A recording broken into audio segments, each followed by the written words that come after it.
오늘 우리가 읽은 민수기 21장 1절에서 3절은 소위 우리가 호르마 점령을 했다 이렇게 제목을 달 수 있는 그런 성경 구절입니다. 민수기 21장 1절에서 3절 말씀인데요. 특별히 오늘 이 말씀을 보면 이스라엘이 무기를 하나 가지고 가나안인들을 무찌르는 호르마의 이야기가 여기에 기록이 되어 있습니다. 바로 믿음을 무기로 삼았다는 거죠. 그래서 오늘 21장 1절에서 3절을 보면 그곳 이름을 호르마라 하며 그 가나안 일들을 물리쳐서 그 성읍을 다 멸하였다라고 하는 기록이 오늘 짧은 1절에서 3절 사이에 기록되어 있습니다. 이스라엘 사람들이 가나안인들을 무찌른 이야기인데요. 사실 가만히 놓고 보면 지난 40년 전에도 이곳 동일한 곳에 비슷한 사건이 있었습니다. 그것이 바로 우리가 먼저 앞에 읽은 민수기 14장 39절에서 45절에 있는 부분이 바로 그 부분입니다. 이건 뭐냐면 가나안을 정탐한 후에 이스라엘 백성들은 그때도 가나안으로 가면서 산에 올라가 가나안인들을 무찌르고자 하는 그와 같은 상황 속에 있는 것은 오늘 우리가 읽은 21장의 본문의 말씀과 비슷한 포맷으로 구성이 되어 있습니다. 그런데 보면 그때 호르마와 지금 호르마의 상황은 전혀 다른 상황으로 바뀌어 있다는 사실을 우리가 알게 됩니다. 무엇이 바뀌었을까요? 무엇이 이 상황이 뒤집어지게 되었을까요? 다시 말하면 먼저 본 호르마에서는 이스라엘이 패합니다.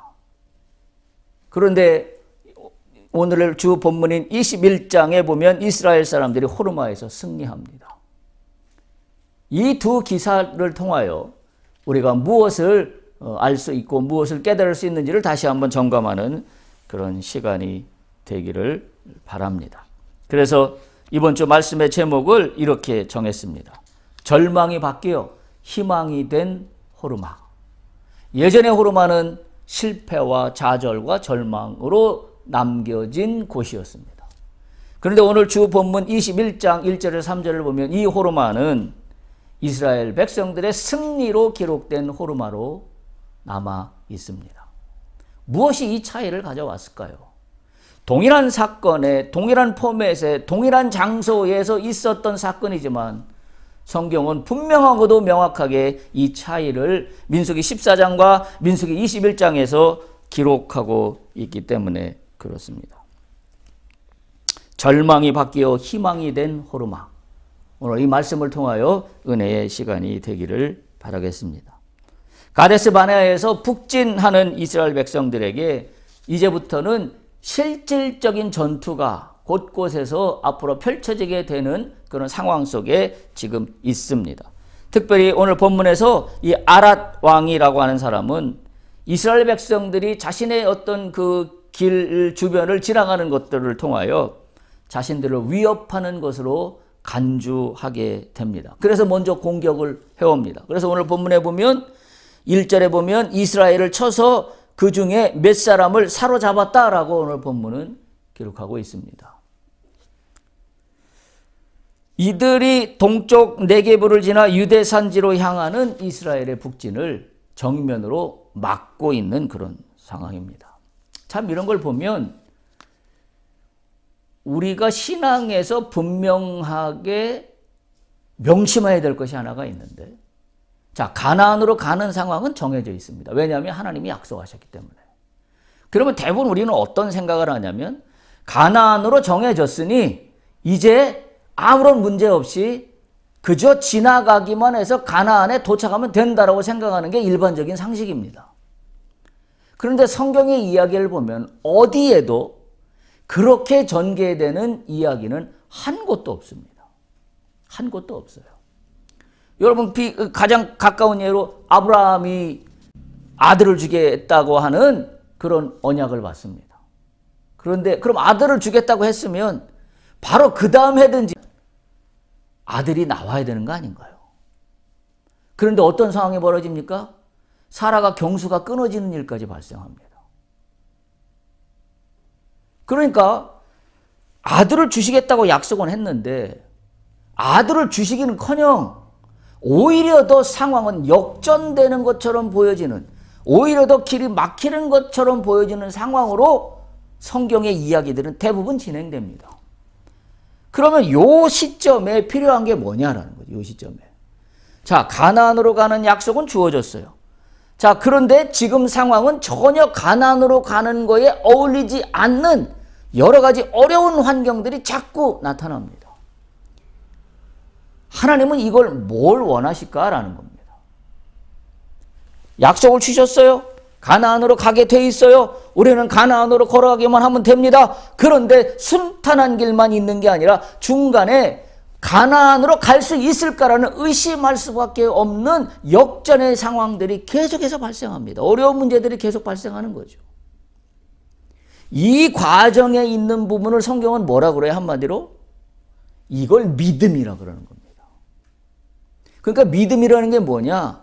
다 될 것 같은 길에 숟가락 한 점 얹어 놓는 게 속된 말로, 그게 믿음이 아니라 하나님의 약속이 주어졌다면 이 약속을 100% 신뢰하는 거에 있는데, 이 약속을 100% 신뢰하는 그 과정 중에는 여러 가지 역전과 위협과 두려움의 전쟁 같은 상황들이 계속 엄습해 온다는 거죠.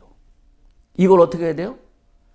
믿음으로 뛰어넘어가야 되는 것을 성경은 이야기하고 있는 겁니다. 오늘도 똑같은 상황입니다. 여러분, 하나 더 얘기하면 다윗은 안 그랬나요? 이미 오래전에 이스라엘의 왕이 되겠다라고 기름을 부음을 받았어요. 그러면 적들이 다 무릎을 꿇고, 반대하는 유대 지도자들이 다 무릎을 꿇고 다윗에게 와서, 자, 이제부터는 당신이 우리의 왕이 오니 우리의 왕이 되심을 축하하나이다 해야 될 것도 현찬을 판인데 어떤 일이 발생합니까? 계속해서 죽음의 위협을 받습니다. 결국은 다윗은 이 하나님의 이스라엘 왕이 되겠다는 약속을 뭘로 성취해요? 믿음으로 성취합니다. 모든 이야기가 다 똑같아요. 오늘 이 본문에서도 가나안으로 가겠다는 하나님의 약속이 있어서 이들이 지금 광야의 여정을 지나가고 있지만 상황이 내가 생각한 것처럼 넉넉하게 진행되지 않습니다. 오늘 본문은 그 중에 한 기사로 아랏 왕이 그들의 군대를 이끌고 이스라엘을 쳤다라고 기록하고 있는 거에서도 우리는 이것을 알 수 있습니다. 먼저 번에 에돔을 통과하려고 했을 때도 어땠어요? 하나님이 가라고 했으면 에돔 사람들이 나와서 쌍수를 들고 박수를 치며 자, 이 길을 잘 통과해서 가나안으로 가십시오라고 해도 우리는 시원찮을 판인데, 그죠? 우리의 불만은 뭔가요? 하나님이 약속을 해서 가나안 땅으로 가는 길에 왜 좋은 마차를 준비해놔? 마차도 준비 안 해놓고 우리 보러 걸어가라는 거야? 라고 불평할 수 있습니다. 그런데 상황은 그게 아니라 오히려 어떤 일이 발생했어요? 에돔 왕이 길을 막고 나섰습니다. 우리 길을 통과하지 못한다. 참 이 상황이 오늘 우리가 살아가는 인생의 이야기하고 그렇게 다르지 않습니다. 우리는 믿음의 사람으로서 하나님의 약속에 따라 우리는 다 하나님이 주신 비전을 따라 걸어가며 하루하루를 갑니다. 그러면 우리 속에는 어떤 생각이 있냐면 평탄대로가 쫙 펼쳐져서, 아니 그동안에 내가 짐수레를 끌고 리어커를 끌고 가는 길이었다면 이제 전기차가 딱 와서 나를 태워가지고 시온대로로 쫙 하고 가나안으로 들어가는 걸 상상합니다. 그런데 성경 이야기는 그렇게 진행되는 곳이 한 것도 없고, 그 중에 한 이야기가 오늘 우리가 본문으로 대하고 있는 민수기 21장 1절에서 3절의 이야기라는 사실입니다. 우리가 먼저 읽은 본문 민수기 14장 39절에서 45절을 다시 한번 펼쳐보기 바랍니다. 먼저 번에 만났던 호르마입니다. 민수기 14장 39절에서 45절. 말씀드린 대로 이 기사는 가나안 정탐꾼의 보고가 있은 후에 여호와께서는 원망하는 백성들을 벌하십니다. 그러면서 뭐라고 말씀하시냐면 민수기 14장 28절 그 앞에 보면 여호와께서 이렇게 말씀하세요. 너희 말이 내 귀에 들린 대로 내가 너희에게 행하리라. 너희 말이 내 귀에 들린 대로. 자, 이 부분을 일단 동그라미 하나 쳐놓으세요. 내 귀에 들린 대로 내가 너희에게 행하리라. 민수기 14장 28절입니다. 자, 이 일이 있고 난 후에 어떻게 됐어요? 이스라엘 백성들은 정탐한 날인 40일 동안 하루를 1년으로 계산해서 40년 동안 죄악을 담당하게 하셔서 광야를 40년을 토탈 다시 떠돌게 되는 징벌을 받습니다. 그랬더니 이스라엘 백성들이 산 꼭대기로 올라갔다라고 기록하고 있습니다. 40절입니다. 아침에 일찍이 일어나 산 꼭대기로 올라가며 이르되 보소서 우리가 여기 있나이다. 우리가 여호와께서 허락하신 곳으로 올라가리니 우리가 범죄하였음이니이다. 요 40절만 보면 굉장히 믿음이 좋은 것처럼 보입니다. 우리가 범죄하였다고도 고백하고 있지요. 우리가 여호와께서 허락하신 곳으로 올라가겠다고 하고 있지요. 뭔가 명령에 잘 복종하고 있는, 하나님 뜻을 잘 따라가고 있는 것처럼 그렇게 보입니다.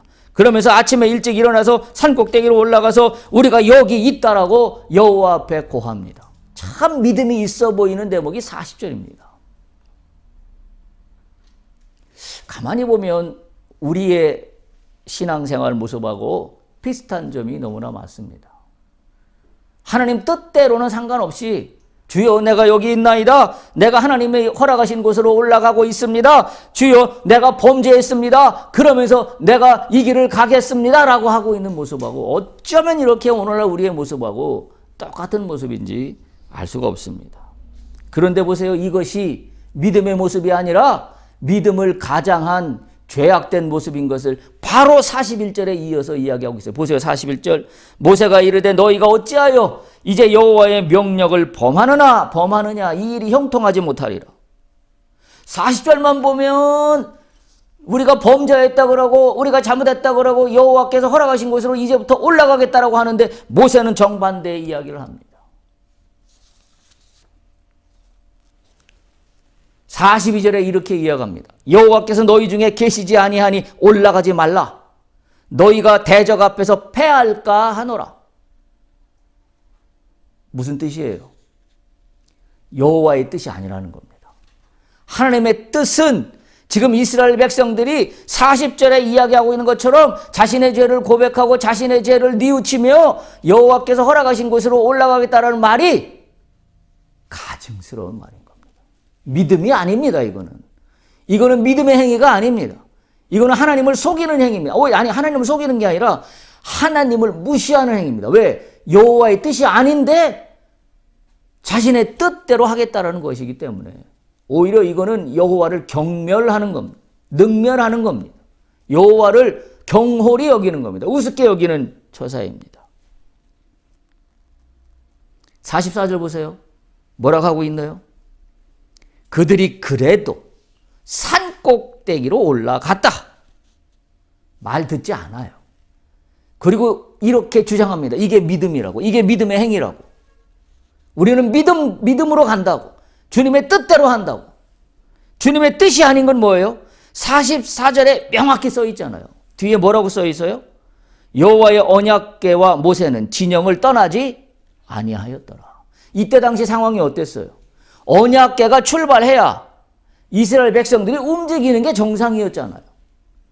근데 언약궤는 진영에서 떠나지 않고 자리에 머물러 있는데 이스라엘 백성들은 자신들이 잘못했다고 뉘우치는 것처럼 하면서 자신의 뜻대로 산 꼭대기로 올라갔다.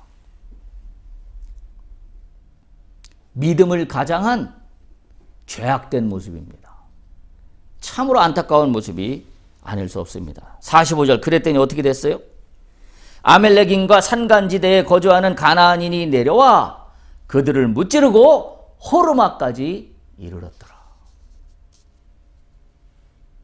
믿음이 있는 것처럼 행동했지만 믿음이 아닌 거짓되고 가증스러운 모습 속에 패배만 있습니다. 실패합니다. 그곳이 예전의 호르마입니다. 그래서 거기에 호르마까지 이르렀더라라고 그렇게 기록하고 있습니다. 이들은 자신의 잘못을 회개한다라고는 했지만 전혀 회개하지 않았습니다. 왜냐하면 자신의 뜻대로 다 하면서 하나님의 뜻을 따르겠다라고 하는 모순 속에 빠져버리고 말았습니다. 왜? 언약궤는 출발하지도 않았는데 우리는 올라가겠다고 잘못했다고 여호와의 뜻을 따르겠다고 하는 게 도대체 이게 무슨 앞뒤가 맞지 않는 이야기입니까? 오늘 우리의 신앙생활에서도 이와 비슷한 현상들은 얼마든지 비일비재하게 나타나고 있다는 사실을 우리가 깨달아야 됩니다.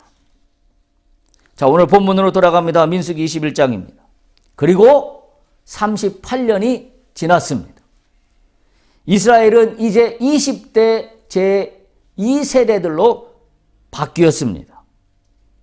오늘 본문의 호르마의 이야기는 출애굽 2세대들의 이야기입니다. 먼저 본 14장에 민수기 14장에 있던 호르마는 출애굽 1세대들이 했던 죄악된 모습의 이야기고, 오늘 38년이 정확히 지난 호르마에서의 이 이야기는 출애굽 2세대들의 젊은 세대들의 이야기입니다. 특별히 오늘 본문에 보면 아랏 왕이 길을 막았다라고 되어 있고, 특별히 길을 막은 정도가 아니라 이스라엘의 첨단병 몇 사람을 사로잡아갔다라고 기록하고 있습니다. 그런데 지금 이들이 가는 길이 어떤 길이냐면 아다림 길이라고 이야기를 하고 있습니다. 1절에 보면 이스라엘이 아다림 길로 온다 함을 듣고, 이 아다림 길이 어떤 길이냐면 예전에 민수기 14장 바로 그때 나왔던 13, 14장에 나왔던 그 길입니다. 어떤 길? 12정탐꾼이 가나안을 향하여 걸어갔던 그 길이 이 아다림 길입니다. 참 뭔가 이 대조하면서 이 우리에게 교훈을 주고 있는 뉘앙스가 참 이게 병행구절로 이렇게 지금 되어 있어요. 똑같은 아다람길로 가고 있는 거예요, 지금. 예전에 가나안의 정탐길, 그 정탐길로 갔지만 그 정탐한 길은 어떤 길이었어요? 실패한 길이었어요. 왜? 가나안의 장대 같은 사람들을 보고 우리는 메뚜기 같다라고 하면서 우리는 이제는 다 여기서 죽게 생겼다라고 한 스스로 실패를 인정하고 스스로 실패로 낙인 찍어버린 그 길이 아다람 길이었습니다. 오늘 본문은 바로 그 길로 이스라엘 백성들이 다시 지나가려 한다라는 기사로 1절을 시작하고 있습니다. 그런데 문제가 생겼습니다. 몇 사람을 아랏 왕이 잡아가 버렸습니다. 이 상황을 어떻게 해결할까요? 자, 우리가 민수기 14장에서 봤을 때는 어떻게 했나요? 이스라엘 백성들이 자신의 뜻대로 했습니다. 믿음이 있는 것처럼 가장했습니다. 왜? 하나님한테 징표를 받았거든요. 그리고 나서는 진짜 회개하지 못하고 회개한 것처럼 포장했어요. 왜 회개한 것처럼 포장했다고 얘기할 수 있냐면 하나님의 언약궤는 떠나지도 않고 있는데 자신들 마음대로 우리가 잘못했다고 하면서 떠나고 있는 모습이 이거 회개했다라고 볼 수 없기 때문에 그런 겁니다. 오늘 민수기 21장 2절을 보십시오. 젊은 세대들이 어떻게 이 문제를 해결하고 있는지를 보시기 바랍니다. 21장 2절 처음에 어떻게 시작하나요? 이스라엘이 여호와께 서원하여 이르되. 서원한다는 건 무슨 의미를 담고 있나요? 여호와의 뜻을 묻는 겁니다. 여호와 앞에 나갔다라고 기록하고 있습니다. 먼저 본 14장에는요. 여호와 앞에 이런 태도로 나간 게 아니라 자신의 믿음을 가장하여서 믿음이 있는 것처럼, 그리고 자신들의 이 행동이 믿음 행위인 것처럼 스스로를 속이고 여호와를 속이며 앞으로 나갔습니다. 그런데 오늘 21장 2절에 보면 여호와 앞에 이들은 진실된 모습으로 나갑니다. 그리고 이렇게 이야기합니다. 주께서 만일 이 백성을 내 손에 넘기시면 내가 그들의 성읍을 다 멸하리이다. 뭐가 전제가 붙었어요? 주께서 넘기시면, 주께서 하시면, 주께서 허락하시면, 이게 앞에 조건으로 붙어 있습니다. 그러니까 내가 믿음으로 나가는데 가장 먼저 우리가 내세워야 될 것은 뭐예요? 주께서 허락하시면 제가 이 길로 나가 주님의 이름을 높이겠나이다. 지금 이 고백을 이 민수기 21장 2절에서 하고 있는 겁니다. 자신의 뜻대로 전쟁을 하지 않고, 그렇지 않아요? 왜냐하면 지금 자신의 백성들이 붙잡혀 갔어요. 한마디로 얘기하면 눈이 뒤집어지는 상황입니다. 지금 어쩌면 백적간두에 있는 상황입니다. 이스라엘 전체 백성이 몰락할 수도 있는 그런 상황이에요. 그런데 이들은 침착하게 어떻게 했어요? 여호와 앞에 먼저 나가 주께서 이 전쟁을 허락하시면 제가 전쟁하겠습니다. 주님의 허락을 먼저 구하는 이스라엘 백성들의 이 달라진 태도를 우리가 지금 여기서 보고 있는 겁니다. 믿음의 행위는 먼저 하나님께 나가는 것입니다. 할렐루야. 우리가 이것을 반드시 믿음으로 실천할 수 있어야 합니다. 그랬더니 3절 보세요. 어떻게 됐습니까? 여호와께서 이스라엘의 목소리를 들으시고 라고 허락을 하십니다. 허락을 해요. 그래서 결론적으로 그 전에 당한 수모를 다 회복하는 일로 결정이 되고 규결이 됩니다. 출애굽 1세대들과 달리 출애굽 2세대들은 동일한 호르마의 장소에서 동일한 상황 앞에 동일한 범죄와 실수를 범하지 않았습니다. 이게 뭐예요? 이게 희망입니다. 이게 희망이에요.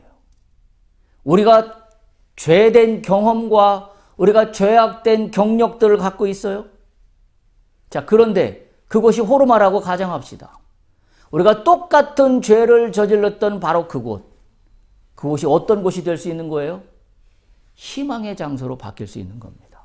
어떨 때? 주님의 뜻을 따라가겠다라고 주 앞에 나갈 때. 우리가 똑같은 장소에 똑같은 동일한 상황 속에서 똑같이 동일한 범죄를 저지르는 이유는 뭐예요? 주님께 나가지 않고 나의 경험에 비추어서 이러이러하면 되겠다라고 자신의 뜻대로 하기 때문에 그렇습니다. 우리는 어떻게 해야 돼요? 한번 실패한 자리가 있으면 동일한 죄를 범하지 않아야 합니다. 그 동일한 죄는 뭐예요? 내가 예전에 이랬던 것처럼 오늘도 또 똑같이 그런다는 거죠. 그게 아니라 그 실패의 장소가 승리의 장소로 바뀌려면 주 앞에 먼저 나가야 합니다. 그리고 주께서 이곳을 나에게 넘겨주시는가 아닌가로부터 시작된다는 사실을 우리가 반드시 기억해야 합니다. 이들은 바로 문제 해결을 이렇게 시작했습니다.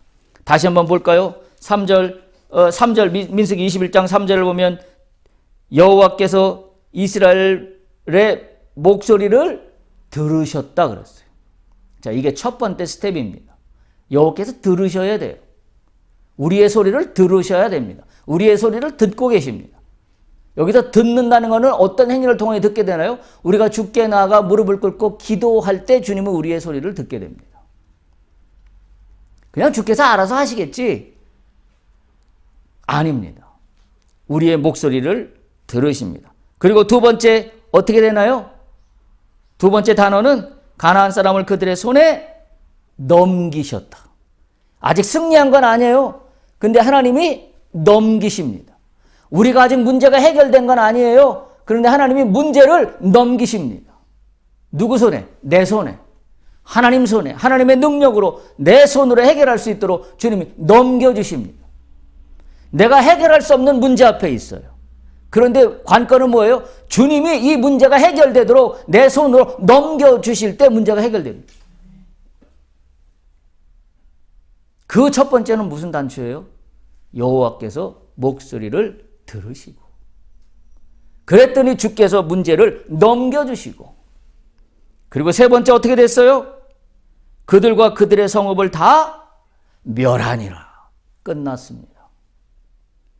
목소리를 들으시고 주께서 아직 문제가 해결된 건 아니지만 그 문제를 우리의 손으로 능력으로 넘겨주시고 그리고 승리로 끝나게 됩니다. 제가 아까 민수기 14장 28절 제가 한번 그 동그라미를 치라고 제가 한 부분이 있죠. 거기 다시 한번 보실래요? 민수기 14장 28절. 여호와께서는 그대로 행하시는데 어떻게 행한다고요? 너희 말이 내 귀에 들린 대로. 그때 귀에 들린 소리는 어떤 소리예요? 불평과 원망입니다. 그리고 어떤 소리예요? 믿음이 있는 것처럼 가장하고 있는 가증스러운 소리입니다. 40절에 그랬잖아요. 주여 우리가 여기 있나이다. 뭐가 여기 있어요? 하나도 회개하지 않고 그냥 그 모습 그대로 있는데요. 그러면서 뭐라고 떠들고 있는 거냐면 우리가 여호와께서 허락하신 곳으로 올라가려니 우리가 범죄하였다라고 말은 그럴듯하게 늘어놓습니다. 근데 하나님 말씀을 하나도 듣지 않습니다. 너희의 말이 내 귀에 들린 대로. 믿음이 있는 것도 아니며 믿음이 있는 것처럼 가증스러운 죄악된 모습을 하나님은 들으시는 겁니다. 오늘 본문으로 다시 오세요. 오늘 본문으로 다시 오면 민수기 21장 3절이죠. 21장 3절에 보면 뭐라고 되어 있나요? 똑같이 시작합니다. 포맷이. 여호와께서 이스라엘의 목소리를 들으시고. 이 목소리를 어떤 목소리를 들으신 거예요? 2절에 있는 목소리지요. 이스라엘이 여호와께 서원하여 이르되 만일 주께서 이 백성을 내 손에 넘기시면 주께서 허락하시면 주님은 그 소리를 들으셨어요. 똑같이 주님은 소리를 듣지만 믿음이 있는 것처럼 불신앙의 소리를 들으시기도 하고 진짜 믿음이 있는 진정한 믿음의 소리를 듣기도 하시는데 그 들린 대로 하나님은 행하셨어요. 먼저 번에 믿음도 없으면서 믿음이 있는 것처럼 했던 소리를 듣고 나서는 그들은 패합니다. 그러나 오늘 민수기 21장에 와서 이들이 진정한 믿음의 소리를 내는 소리를 여호와는 들으시고 그들의 그 뜻대로 허락해 주십니다. 오늘 이것이 굉장히 다른 의미입니다. 이 호르마라는 말은 이게 멸망 또는 전멸 이런 뜻을 갖고 있는데 이 히브리의 의미는 그런 겁니다. 근절시키다, 완전히 파괴하다라는 뜻인데 어떤 뜻이 여기에 담겨져 있는 거냐면 여호와께 예물이나 곡물처럼 이 전쟁을 바침으로써 내가 가져가야 될 몫이나 다른 사람의 몫은 하나도 취하지 않겠다라는 의미가 여기 전멸했다라는 의미에 담겨져 있는 히브리의 뜻입니다. 여기서 나온 단어를 히브리에서는 어떤 단어를 쓰고 있냐면 헤렘이라고 하는 단어를 씁니다. 이 헤렘이 뭐냐면 하나님께 바쳐진 것이다 라는 의미를 가지고 있어요. 전쟁에서 승리할 때는 공식이 하나 있습니다. 이 전쟁이 하나님께 바쳐진 것이 될 때 헤렘이 됩니다. 이 전쟁이 하나님께 바쳐진 것이 될 때 헤렘이 돼요. 그 중에 가장 대표적인 사건이 뭐냐면 여호와서에서 나오는 여리고성 무너뜨릴 때 이야기예요. 그때 여리고성이 무너질 때 이 여리고성은 하나님께 이스라엘 백성들이 바친 헤렘이었습니다. 모든 것들을 하나님의 뜻에 맡기고 하나님의 말씀대로 그대로 순종하여서 여리고성이 무너졌던 것을 우리는 잘 알고 있기 때문에 그렇습니다. 아무리 거대한 산과 같은 장벽일지라도 그것이 하나님께 바쳐지는 헤렘이 되면 그 장벽은 그때부터 장벽이 전혀 아닙니다.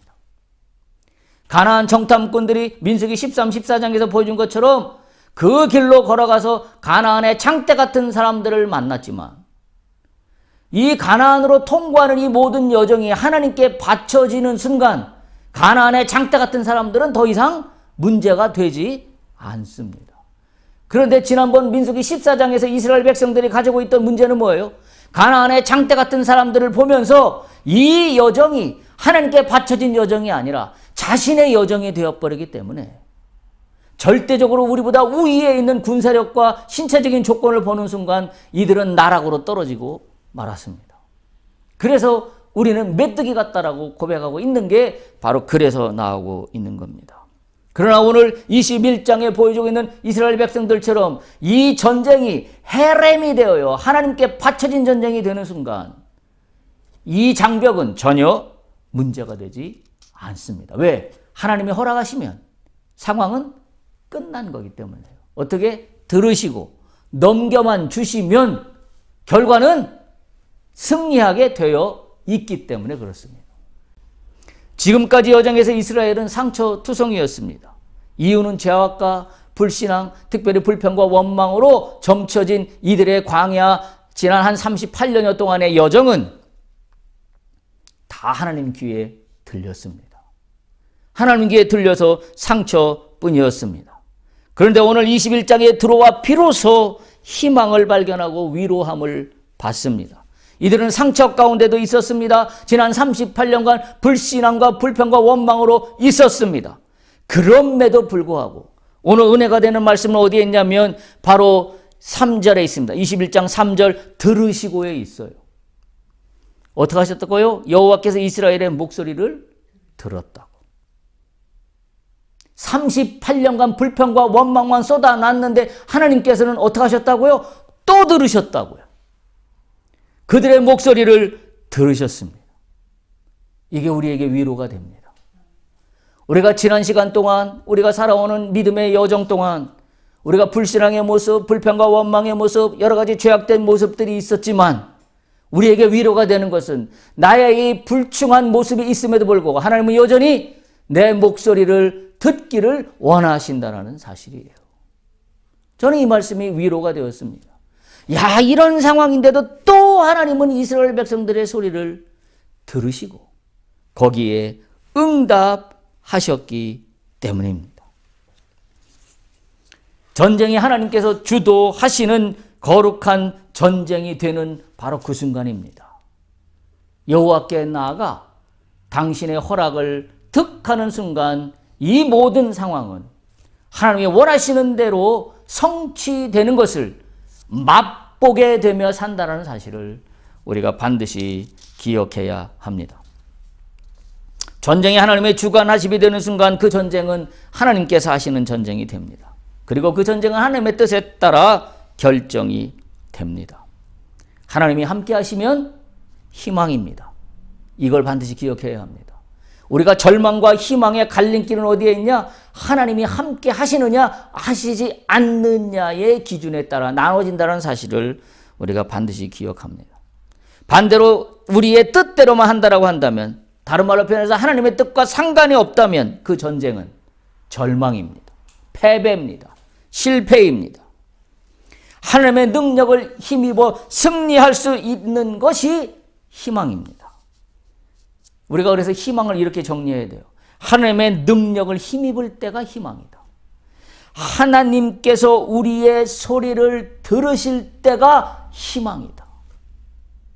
그래서 우리는 좌절하거나 실패하거나 실망한 가운데에서도 우리는 여전히 우리의 목소리를 주 앞에 올려드려야 합니다. 왜? 주께서 우리의 목소리를 귀 기울여 들으시고 있기 때문입니다. 광야 기간 동안의 희망은 내 것을 포기하고 모두 하나님 것을 인정하는 헤렘의 자세로 주 앞에 나가 아랠 때, 그때 그 전쟁은 거룩한 하나님의 전쟁으로 바뀐다는 사실을.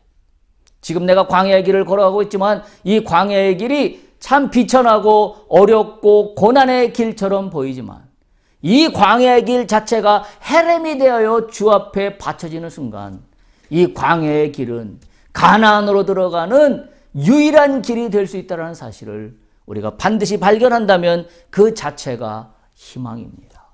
따라서 어쩌면 이렇게 이야기해도 지나치지 않습니다. 광야의 길에서 여호와의 소리에 우리가 민감하여 주께 아뢰기만 하면 광야는 희망이다 라고 우리는 바꿔서 이야기해도 전혀 지나치지 않습니다. 여호와의 구원하심은 칼과 창에 있지 않습니다. 우리가 오늘 읽었던 사무엘상 17장 47절은 그것을 증명하고 있습니다. 다윗은 골리앗 앞에 섰을 때 이야기입니다. 다윗은 골리앗 앞에 섰을 때 장대같이 크고 비교가 되지도 않을 만큼의 화려한 경력을 갖고 있는 대장수 골리앗 앞에 다윗은 초라하기 그지없는 어린 소년 15살짜리에 불과했습니다. 그런데 다윗의 이 소리를 들어보십시오. 전쟁은 여호와께 속한 것인즉 그가 너희를 우리 손에 넘기시리라. 여기도 주께서 넘기시리라라고 표현하고 있습니다. 다윗이 여호와 앞에 나아가 부르짖는 소리를 여호와는 들으셨습니다. 들으시고 골리앗을 다윗의 손에 넘기셨습니다. 넘긴 순간은 아직 문제는 종결되지 않았습니다. 그런데 넘긴 순간 끝까지 믿음으로 나가야 합니다. 내가 돌팻매를 들어 저 골리앗을 때려 돌멩이를 던질 때 골리앗이 쓰러질지 안 쓰러질지는 걱정하지 않아도 됩니다. 왜? 주께서 넘기셨기 때문에. 근데 우리는 어떡하나 이 순간에 머뭇거립니다. 이 돌멩이를 던질 때 저 대장수 골리앗의 저 갑옷의 철갑옷 그 사이 고기를 뚫고 맞힐 수 있을지 없을지 우리는 그것부터 분석하고 따집니다. 그때부터 어떻게 되나요? 믿음은 주눅이 들기 시작합니다. 아무것도 할 수 없습니다. 왜? 분석된 상황이 명확하거든요. 나보다 세거든요. 빈틈이 없거든요. 상대방이. 나는 초라하게 그지없거든요. 전쟁은 여호와께 속한 것인즉 그가 너희를 우리 손에 넘기시리라. 지금까지 이스라엘 백성들을 돌아보면 그들의 전쟁은 자신들이 하는 것이었습니다. 그래서 광야 여정도 자신들의 소관이었다라고만 여겼기 때문에 불평과 원망이 끊이지 않았습니다. 결국 불평과 원망은 불평과 원망으로 끝난 것이 아니라 그들의 정체성에 추락을 가져왔고 결국은 한없이 흔들리는 결과를 가져왔습니다. 오늘 본문이 희망인 것은 희망을 발견할 수 있는 기준이 누구 때문인지를 명확하게 알려주고 있기 때문에 그렇습니다. 다시 한번 상기하면 21장 2절에 보면 이스라엘이 여호와께 서원하여 이르되 주께서 이 백성을 내 손에 넘기시면 이라고 이스라엘 백성들이 고하고 있기 때문입니다. 주 앞에 우리의 상황을 낱낱이 고하는 순간 그것이 희망의 시작입니다. 왜? 주께서 허락하실 때까지 고하여야 합니다. 주께서 허락하실 때까지 주 앞에 기도를 멈추지 않아야 합니다. 왜냐하면 그것이 유일한 희망의 첫 스타트가 되기 때문입니다. 오늘날 많은 사람들이 즐겨하는 것처럼 빅데이터 분석의 결과를 봤을 때 이거는 불가능한 일입니다. 신앙으로 보면 불가능과 가능한 것을 결정하는 것은 분석에 따른 상황의 어떤 분석 결과가 아니라 어디에 달려 있어요? 하나님이 허락하시면. 이게 다른 겁니다. 오늘 이 본문은 이것을 우리에게 보여주고 있습니다. 실패의 장소 호르마는 이제 더 이상 실패가 아니라 희망의 장소로 바뀌었습니다. 할렐루야. 하나님께 나가면 실패한 그곳이 희망의 장소로 바뀝니다. 오늘 호르마는 그것을 우리에게 알려주고 있습니다. 여러분은 어디에서 희망을 발견하고 찾고 계십니까? 하나님 한 분밖에는 그 어디에도 희망은 없다라고 여기시는 믿음입니까? 아니면 겉으로는 믿음이 있는 것처럼 보이지만 실제 속으로는 분석하고 따지고 결과에서 다 판단한 것으로 하나님이라고 겉으로만 말로만 하고 있지 않습니까? 희망의 기준과 희망의 존재가 여러분에게는 어떤 것으로 되어 있는지를 우리가 이 말씀 속에도 다시 한번 명확히 되새길 수 있어야 합니다. 지금 이스라엘 백성들은 가나안을 향해 가는 훈련의 광야 시간에 이것을 깨달아가고 있는 첫 번째 스테트가 오늘 호르마에서 전쟁에서의 승리 사건입니다. 하나님은 여러 초이스 중에 선택할 수 있는 n분의 1의 그 어떤 선택의 하나가 아닙니다. 우리가 희망을 발견하는 선택은 하나님 한 분밖에 없습니다. 하나님이 100%입니다. 다른 어떤 곳에서는 희망을 찾을 수 없다는 사실을 우리가 반드시 기억한다면 과거의 동일한 사건과 동일한 상황에서 내가 실패한 그곳은 오늘 희망과 승리의 장소로 바뀔 수 있다는 사실을 우리가 기억할 수 있다면 이것이 믿음입니다. 오직 하나님만 선택하십시오. 주께서 허락하시면, 주께서 우리에게 넘겨주시면 우리는 능히 그 일을 할 수 있기 때문입니다. 할렐루야.